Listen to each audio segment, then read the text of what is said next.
매주 목요일 소비자 정보 시간입니다. 이 시간에는 격주로 한국소비자원 대구 경북지원 연결해서 소비자 정보 알아보고 있습니다. 오늘도 한국소비자원 대구 경북지원 김정현 지원장님 전화로 모셨습니다. 연결돼 있습니다. 네, 지원장님 안녕하십니까? 네, 안녕하세요.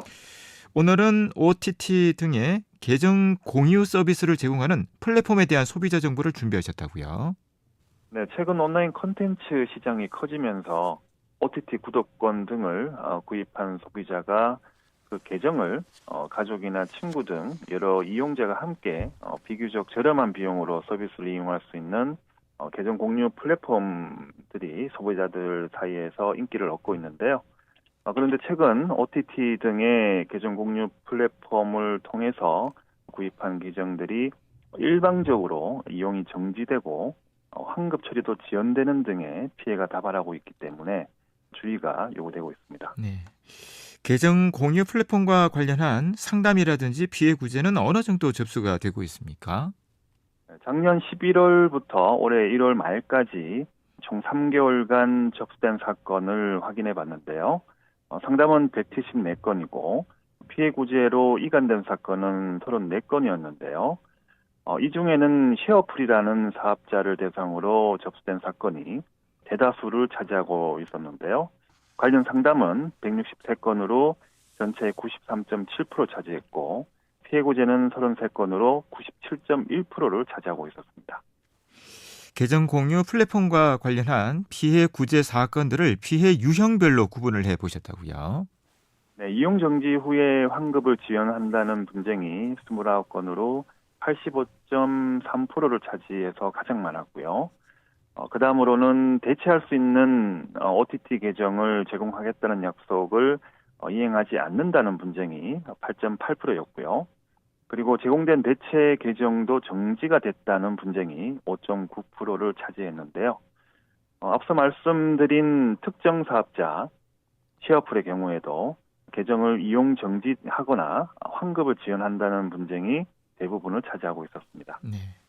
앞서 쉐어풀이라는 사업자를 대상으로 많이 접수가 된다고 하셨는데 어떤 문제가 있고 또 어떻게 처리가 되고 있는지 보다 자세하게 설명을 부탁드립니다.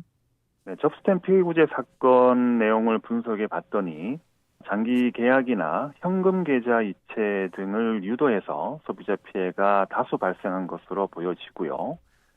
소비자 피해를 신속하게 구제하고 추가적인 피해 확산을 방지하기 위해서 관할 지자체와 합동 현장 조사와 함께 전자상거래법 위반 행위가 확인된 부분에 대해서는 위법 사실 통보를 통해서 시정을 요청해 놓은 상황입니다. 네.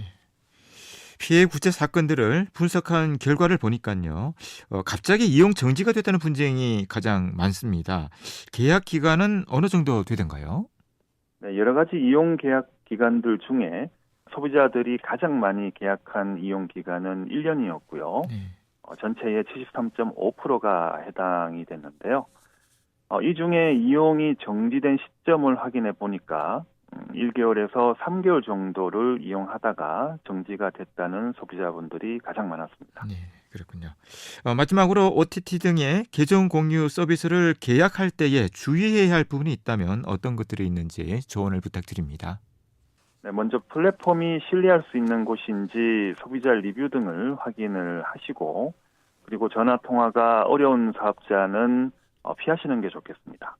그리고 이용료가 지나치게 저렴한 사업자의 경우에는 VPN 우회 등으로 OTT 업체의 이용 약관을 위반하는 경우일 수도 있으니까 유의하시기 바랍니다. 그리고 계좌 이체만 가능하다는 사업자는 피해가 발생할 경우에 해결이 어려울 수 있기 때문에 3개월 이상 신용카드 할부로 결제하는 경우라면은 잔여 기간에 대해서 항변권 등을 행사가 가능하니까요. 참고하시기 바랍니다. 마지막으로 장기 계약은 지양을 하시고 갑작스럽게 이용 정지가 발생하는 경우라고 하면은 스크린 캡처 등을 통해서 그 증거를 남겨서 네. 분쟁에 대비하시는 것이 좋겠습니다. 네.